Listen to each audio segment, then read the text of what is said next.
Suddenly, the truck makes an unexpected turn and pulls into a busy supermarket parking lot. Quick turn into the El Super. Ballier decides to take action. He sends a local PD officer to do a traffic stop to see what they can find out. He's taken action by having another officer stop this guy. Right there. Alright, 10-4. The driver has no license and is arrested. And in the back of the truck, the breakthrough Ballier is after. They discover sea gold. Like 20-25 and apparently it's all new. So we'll use that as probable cause to draft a search warrant for the house it came out of. 80 pounds of marijuana with a street value of $64,000 are on the back seat. Ballier suspects the dope is recently been repackaged. He suspects it's probably the same shit that he smoked the night before. This is all fresh. It's not beat up. It's packaging material, so I'm sure that at least one room in the house they have kind of set up for rewrapping bundles when they come in from the desert. He sure seems to know an awful lot about their operation. To destroy evidence, Ballier and 12 agents move on the house right away.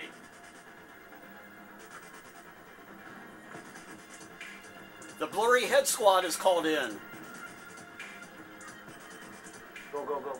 Go, go, go, go. One at a time, one at a time. Don't push.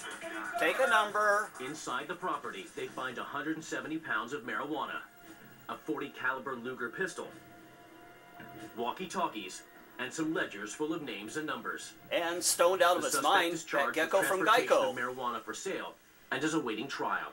We could probably duplicate this situation almost daily. And you So just I ever think did. it'll slow down or stop, and I guess that's $1 million question. Big cat and mouse game, and I mean the stakes are high. You know, there's 250 pounds of marijuana, retail value in Phoenix, wholesale is probably maybe $125,000, $150,000 worth of drugs. So He'll probably sell it for $200,000.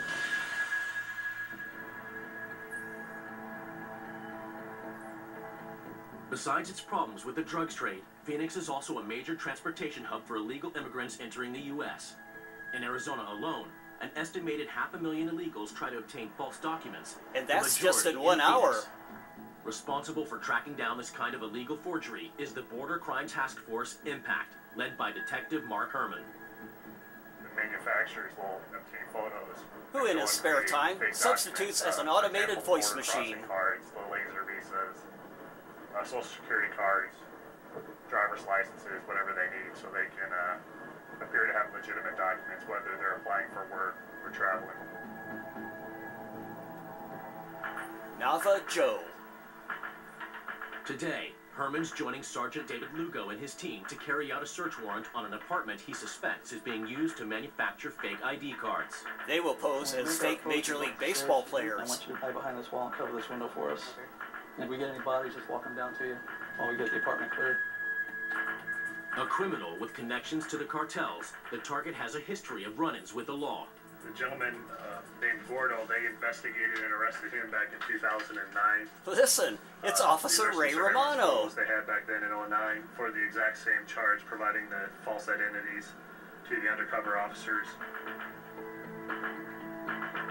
As the team moves into position for the raid, Herman will be holding the perimeter should the suspect take off running.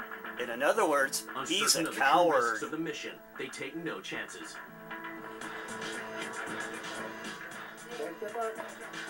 As they arrive, a woman leaving the apartment is immediately taken into custody. Oh my God, it's Jan Brewer. Stand by, keep knocking.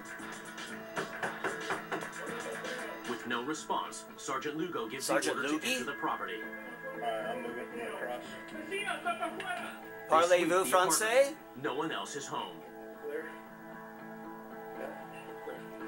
Do a secondary real quick. Currently, they're just making Look, sure there's an nobody illegal else hiding in tiger. that apartment right now. Make sure everything's okay. There's nobody else stashed in that area, and at that point, they'll begin their search for their evidence. And also, they'll interview this female here, get her Aw, identified. poor Jan. They'll probably send her to Despite Sheriff no sign of Joe. the suspect, evidence of the lucrative forgery business is everywhere. There we go. Sweet. Got everything. There's a tower, two printers, scanners, card maker. That's That gecko from All Geico. the card stuff right there. That's about a $1,500 card maker. Okay. Minimum, yeah. They're expensive. Lugo knows he's Lukey? found all the evidence he's been looking for to put the manufacturers away. Okay, what we have here is your basic manufacturing equipment to manufacture fraudulent Manufacturally IDs. speaking, These are all cards with their name, and all it is just a name and a number. They'll charge you $60 to $120 depending on what you want per set. well, obviously So the times that by $60 10, set. They're making pretty good bank. The woman at the apartment is cleared of any involvement. Later Jan that Brewer day, weasels the her key way out of suspect is trouble arrested after and showing charged them a with 20 fake counts birth of identity certificate. theft and forgery. As a repeat offender, he faces up to 2 years behind bars. Or a stern Coming up, talking to. Catch dope mules in the desert.